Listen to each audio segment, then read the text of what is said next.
Cymraeg ydw i. Andar ydw i. Dyn ni'n byw yn Gwaithgyfan Park, ger Abertawe, ond dwi'n dod o swydd Efrog yn reiddiol. Dwi'n dod o'r Almaen yn y reiddiol ac dwi'n wedi tyfu'n yn yr Alban. Recorddon ni Mryste pan ro'n i'n dysgu ac pan roedd Andar meddyg yn yr ysbyty yn Mryste. Yn yr reiddiol, dwi wedi dechrau dysgu Cymraeg pan roeddwn ni gweithio yn yr Gogledd o Cymru. Roeddwn ni eisiau deall mwy o iaith i pobl. Felly dwi'n wedi dechrau gyda cwrs lengua ffôn. Mae tri mab dyn ni. Maen nhw'n mynd i ysgolion Cymraeg. Felly mae'n pwysig i helpu nhw gyda rei gwaith catre yn ymwedig darllen. Felly penderfynais i ddysgu Cymraeg hefyd. Dwi'n ddim wneud iawn o gwbl gyda grammar a mutations.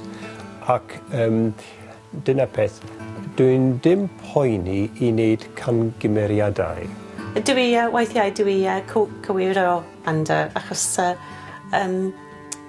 dwi'n dysgu y treigladau a pethau fel hyn.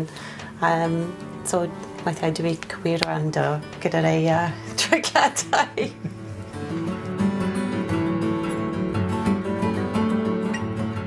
I ddechrau, roedd popeth yn anodd, achos sa'n iawn am iaithoedd. Nawr, mae jyst cofio, mae llawer o bethau i gofio, a mae'n anodd, geiriau yn mynd rhywle, ac mae'n jyst iaith anodd.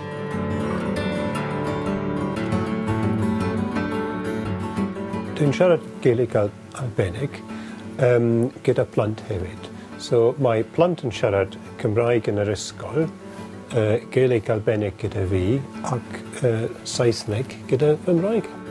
Dwi'n meddwl ei fod y defnyddiol y siarad mwy na un iaith beth bynnag.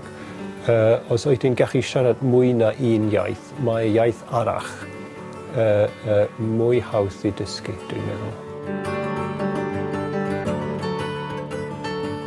Dwi'n eisiau dysgu mwy siŵr o fod, achos byddwn ni'n hapus yn gallu siarad am pethau feddygol gyda clefion ac diolch gwaith gatre y bachgen.